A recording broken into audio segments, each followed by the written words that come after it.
விஜய்க்கு சப்போர்ட் பண்ணிக்கொண்டு சங்கீதாவை வந்து தார்மாரான கேள்விகளை கேட்குறேன். உங்களோட குடும்பத்தை சேர்ந்த உங்களுடைய மனைவியோ பிள்ளையோ இல்லாட்டி அக்காவோ தங்கச்சியோ அம்மாவோ யாருன்னு சொன்னால் இப்படித்தான் கேட்பீங்களா என்று சொல்லி கேட்டால் நிச்சயமாக அவர் அப்படி தான் கேட்பார். ஏன்னு சொன்னால் அவர் பைத்தியம் இல்லை.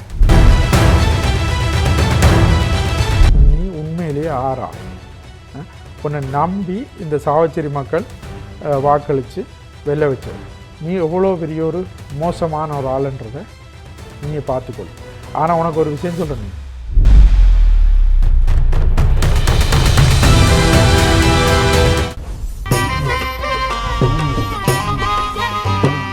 என்னடா தம்பி கதைக்கிறானுங்க சந்தி வெளியில, எப்படி அண்டா நேத்திய அடி கதிர வெளியில, சந்தி வெளியில. வணக்கம். இன்னைக்கு இதை பற்றி பார்க்க போகிறோம்னு சொன்னால், டாக்டர் ராமநாதன் அப்படிங்கிற இலங்கையை சேர்ந்த நாடாளுமன்ற உறுப்பினர் சுயேட்சையாக நின்று மக்களுடைய ஆதரவை வெற்றி பெற்று இப்போ நாடாளுமன்ற உறுப்பினராக இருக்கிறார். எப்படின்னு சொன்னால், எந்த மக்களால் வெற்றி பெற்றாரோ அந்த மக்களே இவன் ஒரு பைத்தியம், நான் சொல்லல, இந்த மக்கள் யார்கிட்ட கேட்டாலும் இவர் ஒரு பைத்தியம் என்று சொல்லி இன்றைக்கு பைத்திய பட்டத்தை கொடுத்துருக்கணும்.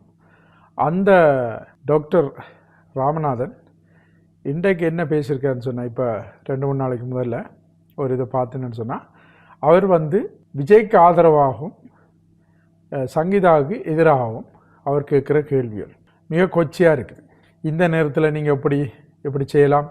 நீ வாழ்ந்த நீ எல்லாம் இத்தனை வருஷம், முதலாவது கட்டுப்பிடிப்பு, முதலாவது இது அதுன்னு சொல்லி இன்னும் கொச்சையாக அவர் 2 பேருக்கும் இடையில் ஆரம்பத்தில் எப்படிலாம் இருந்திருக்கும், அதெல்லாம் உனக்கு நினைவில்லையா, அப்படி இப்படின்னு சொல்லி நிறைய கேள்விகளை அடுக்கிறார் விஜய்க்கு சார்பாகவும். அதிலே வந்து இவர் அடிக்கடி யாழ்ப்பாணத்தான் அந்த பிள்ளை சங்கீதா வந்து யாழ்ப்பாணம் அப்படின்னு சொல்லி நிறைய சொல்லி அந்த பெண்ணுக்கு எதிரான கருத்தை வந்து இங்கே வைக்கிறார். இது எப்படின்னு சொன்னால், முந்தி ஒரு நீலண்ட பிரபலமான படம் விதி அப்படின்ற ஒரு படத்தில் வந்து மோகன் மகன் ஜெய்சங்கர் அப்பா, அவர் ஒரு மிக பிரபலமான ஒரு வக்கீல். மோகன் வந்து ஒரு பெண்ணை, தன்னுடைய மகன் ஒரு பெண்ணை வந்து காதலித்து ஏமாற்றி அவளோட உடல் ரீதியான உறவில் இருந்துட்டு அவள் ஏமாத்திடுறார். அப்போ அந்த கேஸில் வந்து கொஞ்சம் பிரச்சனையாக போகுது. அவர் தேப்பனே மகனுக்காக ஆதரவாக இறங்கி என்ன செய்வார்னு சொன்னால், அங்கே ஒரு இளம் பெண்ணிடத்தில் தன்னுடைய மருமகளாக இருக்க வேண்டிய ஒரு பெண்ணை மிக கொச்சைத்தனமாக, அதாவது இந்த கேஸ்லேருந்து அவள் விட்டுட்டு ஓடுற மாதிரியான மிக அருவருப்பான கேள்விகள், எங்கே தொட்டார், எப்படி இருந்தது, அப்படி இருந்ததுன்ட்டு பயங்கரது. அதே போல் அந்த விதியினுடைய ஒரு புது வேர்ஷனாக டாக்டர் ராமநாதன் சங்கீதாவை கீழா கேள்வியெல்லாம் கேட்குறார். அவர் அதில் முக்கியமாக வைக்க போகிற வாதம் என்னன்னு சொன்னால், சங்கீதா இந்த நேரத்தில் பொறுமையாக இருந்திருக்கணும். ஏனெண்டா அவர் ஒரு சிஎம் கேண்டிடேட்டாக நிற்கிறார், முதல்வர் வேட்பாளராக நிற்கக்கூடிய ஒருவரை இந்த நேரத்தில் இது பண்ணக்கூடாது. அப்போ எப்படியாப்பட்ட ஒரு கொச்சத்தனமான ஒரு வேலையாக இருக்கும் பாருங்க. ஏன்னு சொன்னால், அவள் தன்னுடைய தனிப்பட்ட பிரச்சனையை, தங்களுடைய தனிப்பட்ட பிரச்சனை, அது அவளுக்கான அந்த வாழ்க்கையிலேருந்து விடுதலைக்காக ஒரு கேஸை போடுறாங்க. என்னென்னு சொன்னால், நாங்கள் வந்து பிரியணும்னு சொல்லி, எங்களை பிரித்து விடுங்கன்னு சொல்லி, அதுக்கு இந்த நேரத்தில் ஏன் வந்த அப்படின்னு சொல்லி இவர் கேட்குறார். அப்போ இதுக்காக என்ன, இவரை நீ எலெக்ஷன் முடியும் வரைக்கும் வெயிட் பண்ணி, எலெக்ஷனில் இவர் தோப்பார், அது நிச்சயம்.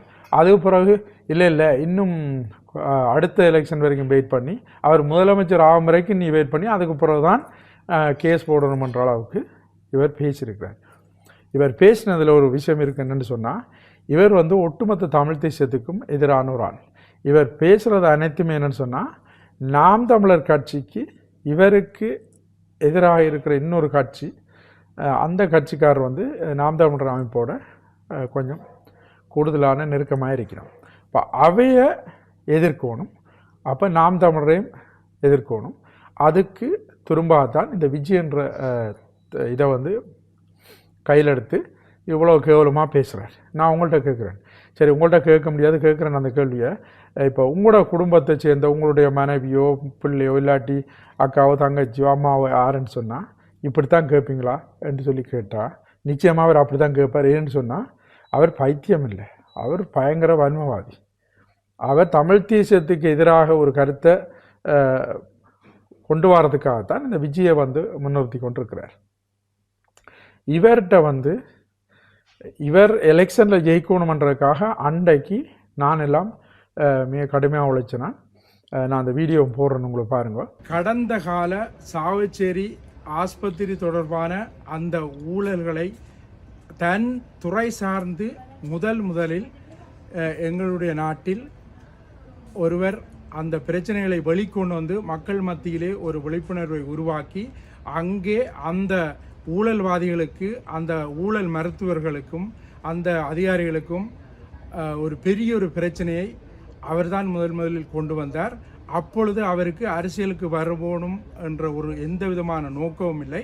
மக்களுக்கான சேவை அதை சரியாக செய்யணும் என்றுதான் அவருடைய நோக்கமாக இருந்தது.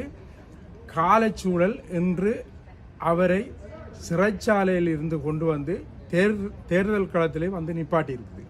அப்போ அவரையும் அவர் சார்ந்த அந்த 17ஆம் இலக்கத்தை சேர்ந்த ஊசி சின்னத்தில் நிற்பவர்களை நாம் வெற்றி பெற செய்ய வேண்டும்.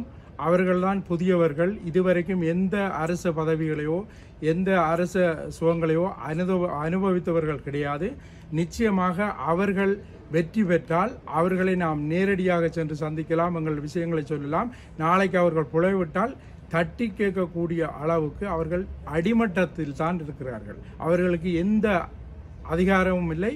அரசியல்வாதிகளுடையோ இல்லாட்டி தேசிய கட்சியினுடைய ஒரு சப்போர்ட்டுமோ அவர்களுக்கு கிடையாது. நாம் நாளைக்கு அவர்கள் புலவிடும் பட்சத்தில் அவர்கிட்ட நாங்கள் நேரடியாக போய் கேட்கலாம், ஏன் நீங்கள் இப்படி சொன்னீர்கள், இப்போ என்ன செய்கிறீர்கள் சொல்லி. அதனால் நாம் ஆதரிக்கிறதுக்கு ஒரே ஒரு காரணம் என்னென்னு சொன்னால் அவர்கள் மிக புதியவர்கள், அதை தாண்டி மிகச்சிறந்த படிப்பாளர்கள், இளைஞர்கள். அவர்கள் நிச்சயமாக எமது மக்களின் வாழ்வுக்காக குரல் கொடுப்பார்கள் என்பது எங்களுடைய உறுதியான நம்பிக்கை இருக்கிறது. இவருக்காக நாங்கள் அவ்வளோ கஷ்டப்பட்டு நிறைய பிரச்சாரங்கள் செய்தோம். எங்களால் முடிஞ்ச அளவுக்கு ஊடகங்களில் அதில் பொருளாதார ரீதியாக எல்லாத்துலேயுமே. இவர் என்னென்னு சொன்னால் இப்போ பார்த்தீங்கன்னு சொன்னால் அங்கே முதல்ல பாராளுமன்றத்துக்கு போய் தலைவர் இயக்கம் அது தண்டெல்லாம் நிறைய பேசி நிறைய விஷயங்களை இது பண்ணி போட்டு இப்போ எல்லாமே மாறி நிற்கிறார். இப்போ கிட்டல்லையும் பார்த்துட்டு பேசணுன்ட்டு சரி கடந்து போயிட்டோம்னு சொன்னால் இலங்கை சுதந்திர தினத்தை அன்னைக்கு சுதந்திர தினத்தை புறக்கணிக்கிற தமிழர்களுக்கும் கட்சிகளுக்கும் எதிராக இவர் ஒரு கேவலமான வாதத்தை வைக்கிறார். அப்போ இவர் யாருன்னு பாருங்கள். இப்போ இவர்கிட்ட என்னுடைய கேள்வி என்னென்னு சொன்னால், நீ உண்மையிலேயே ஆறாள்? உன்னை நம்பி இந்த சாவச்சேரி மக்கள் வாக்களித்து வெல்ல வச்சது. ஒரு நாங்களும் அந்த ஏரியாவை சேர்ந்தபடியா நான் ஊரில் இருக்கிற அம்மாவுடைய தங்கச்சியோடு பேசினான்.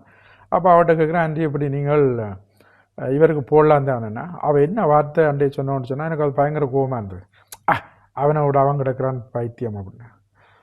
அவன் விசரன், அதாவது அந்த வட்டார வழக்கிலே அவன் கிடக்கிறான், அவன் விசரன், அவன் கதையை விடன்னு சொல்லும்போது எனக்கு பயங்கர கோபம். நான் ஓகேன்னு சொல்லி போட்டு விட்டுட்டேன். ஆனால் அப்போ அந்த தாய் சொன்ன விஷயம் எனக்கு கோபத்தை உருவாச்சு. ஆனால் இப்போ எனக்கு அது புரியுது. புறவு அவருடைய தொடர்ச்சியான செயல்பாடுகள், அவருடைய நிலப்பாடுகள், அவருக்கு வீடியோன்ற பேரில் போட்டு கதைக்கிற விஷயங்கள் மிக கொச்சையாகும். இப்போ யாராவது ஒருத்தர் விமர்சனம் வச்சுட்டா உடனடியாக சொல்கிறது பக்கத்து வீட்டாங்களுக்கு வாழ்த்து சொல்லுங்க பிள்ளைகளான்றது, இல்லாட்டி டே உனக்கு பிள்ளை பிறந்திருக்கா அதுக்கு பக்கத்து வீட்டுக்காரனுக்கு வாழ்த்து சொல்கிறது மிக மிக கொச்சை. அவர் படித்தவராக, ஒரு மருத்துவராக, ஒரு நாடாளுமன்ற உறுப்பினரான்னு கேட்டால் இவர் எல்லாத்தையும் தாண்டி இறங்கி நீலன்ற ஒரு மோசமான ஒரு ஆள் தான் இருக்கிறார். அப்போ இவர் இன்னொரு விஷயம் நடந்தது. இவரோட சேர்ந்து தெரிகிற ஒரு பிள்ளை, அந்த பிள்ளைக்கும் ஏற்கனவே ஒரு காதல், அந்த காதலனுக்கும் அவைக்குள்ள ஏதோ ஒரு பிரச்சனை. அந்த விஷயத்தில் கூட அந்த காதலனோட அவர் உரையாடின வீடியோக்கள், உரையாடல் எல்லாம் பதிவாக நிறைய இடத்துல வந்திருக்குது. அது எல்லாருக்கும் தெரியும். அதில் ஒரு வார்த்தையை சொல்கிறார், இப்போ 9 மணி அவள் என் கூட தனியாக தான் இருக்கிறா. அப்படின்னா நீங்கள் எவ்வளோ பெரிய வெறுப்பு, எவ்வளோ பெரிய ஒரு விஷயத்தை அவன் காதலிச்சான், அது உண்மையாகவோ பொய்யோ தெரியும், அவன் காதலிச்சிருக்கிறான், இந்த பிள்ளையும் காதலிச்சிருக்கு. அவன்கிட்ட நீ சொல்கிற வார்த்தை உன்னுடைய வயசுக்கும் உன்னுடைய அனுபவத்துக்கும் உன்னுடைய படிப்புக்கும் இப்போ இருக்கிற பதவிக்கும் நீ பேசுகிற பேச்சா இது? நீ எவ்வளோ கேவலமான ஒரு ஆள். இன்றைக்கு என்னென்னு கேட்டால் சங்கீதாவை கேள்வி கேட்குற, விஜய் வந்து நீ எந்த விதமான இதுவும் இல்லை. விஜய்க்கு சப்போர்ட் பண்ணிக்கொண்டு சங்கீதாவை வந்து தாறுமாறான கேள்விகளை கேட்குற. நீ எவ்வளோ பெரிய ஒரு மோசமான ஒரு ஆளுன்றதை நீயே பார்த்துக்கொள்ளு. ஆனால் உனக்கு ஒரு விஷயம் சொல்கிறேனே, உனக்கு அடுத்த எலெக்ஷனில் மக்கள் சரியான பாடத்தை தருவார்கள். 100% வெளிநாடுகள் எல்லாம் வெறுப்பு, ஒட்டுமொத்தமாக வெறுப்பு. இவர் ஒரு வாட்டி வெளிநாட்டுக்கு வந்து போயிட்டார், இன்னொரு வாட்டி இங்கே வந்து போக முடியாது. ஏன்னா அவ்வளோ வெறுப்பை சம்பாதிச்சு வச்சுக்க ஒரு ஆள். இன்றைக்கி இந்த விஷயத்தில் நீ இந்த விஷயத்தில் கருத்து சொல்லாமல் இரு, இல்லாட்டி ஒரு பொதுவான கருத்தோடு போயிருக்கலாம். ஒரு ஒரு பெண்ணை எடுத்து வச்சுக்கொண்டு நீ கேட்குற கேள்விகள்ன்றது மிக கொச்சத்தனமானது. நண்பர்களே, இவர் யார் என்பதை பற்றி இன்னும் நீங்கள் புரிஞ்சு கொள்வீங்கள். அதுலேயும் ஒரு தமிழகத்தை சேர்ந்த ஒரு பிரபலமான ஒரு ஊடகம், அந்த தம்பி அந்த ஊடகத்தில் அவரை பற்றி ஆரம்பத்துலேருந்தெல்லாம் போட்டிருக்கிறார்.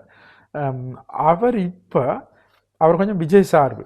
அவர் என்ன செய்கிறான்னு சொன்னால், தான் பேசினா சிக்கலாயிருமான்ட்டு இவர் பேசின அவ்வளோ வீடியோவும் எடுத்து போட்டு அவர் விஜய்க்கு சப்போர்ட்டாக பேசியிருக்கிறது அது சரியான கேள்விகள் என்ன மாதிரி வச்சிருக்கிறார். அந்த ஊடகத்தையும் பேரையும் சொல்ல விரும்பல, நீங்கள் நிறைய பேர் பார்த்துருப்பீங்களா, அவர் மிக பிரபலமான ஒரு ஊடகம். அப்போ யோசிச்சு பாருங்கள், இப்படியாப்பட்ட இந்த ஊடகத்தை எல்லாம் நாங்கள் நம்பி விரும்பி பார்த்துனாங்களோ ஒரு பொது ஊடகம் உண்டு.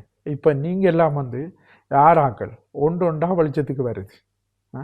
இப்போ விஜயனுடைய ஃபேன்ஸே நிறைய பேர் இந்த பிரச்சனைக்கு பிறகு, திரிஷாவும் விஜயும் அந்த கல்யாணத்துக்கு வந்ததுக்கு பிறகு நிறைய பேர் தங்களுடைய கருத்தில் மாற்றிக்கொள்ளினோம். அப்படியாப்பட்ட ஒரு சூழல் இருந்து கொண்டிருக்க நேரத்தில் நீ ஒரு பாராளுமன்ற உறுப்பினர், சுயேட்சையானன்று மக்களால் தெரிவு செய்யப்பட்ட போன ஒரு ஆள், நீ எந்த நிலப்பாட்டில் இருக்கிற, எப்படி பேசுகிற, உன்னுடைய வார்த்தைகள்லாம் எப்படி இருக்குது என்றதை நீ கொஞ்சம் யோசிச்சுப்பார், திருப்பிப்பார். உனக்கு திருப்ப மக்கள் ஆதரவு தெரிவிக்கணுமா? ஆதரவு தெரிவித்த எங்களுக்கு எல்லாம் வெக்கக்கேடு. ஏன்னா உன்னை அன்றைக்கு வெள்ளை வைக்கணும்னு சொல்லி நான் சில தமிழகத்தை சேர்ந்த சில எனக்கு தெரிஞ்ச ஊடகவியலாளர்களோடு எல்லாம் பேசும்போது அவை அந்த அண்டை தவிர்த்தவன். ஆனால் இப்போ யோசிக்கிறேன், உண்மையிலே அவை வந்து தவிர்த்தது நல்ல விஷயம். ஏன்னு சொன்னால் அவை அன்னைக்கு நான் கேட்டது கொண்ட ரீதியில் ஆதரவு தெரிவிச்சிருந்தா பெரிய சிக்கல் அவர்களுக்கும் இன்றைக்கு வந்திருக்கும். மக்களே, இவருக்கு கடந்த வார எலெக்ஷனில் தகுந்த பாடத்தை கொடுக்கணும். இவர் இதோட இந்த பொது வாழ்க்கையை விட்டு தன்னுடைய மருத்துவ தொழிலுக்கு போனால் சரி, இல்லாட்டி வேறு எங்கேயாவது போகட்டும், பிரச்சனை இல்லை. ஆனால் டாக்டர் ராமநாதன், நீங்கள் வந்து உங்களோட கருத்துக்களையும் உங்களோட வாயையும் அடக்கி வச்சுக்கொள்ளுங்க. எடுப்பில் எல்லாத்தையும் கொச்சத்தனமாக பேசுகிறத மிக மிக வன்மையாக கண்டிக்கிறேன். நன்றி, வணக்கம்.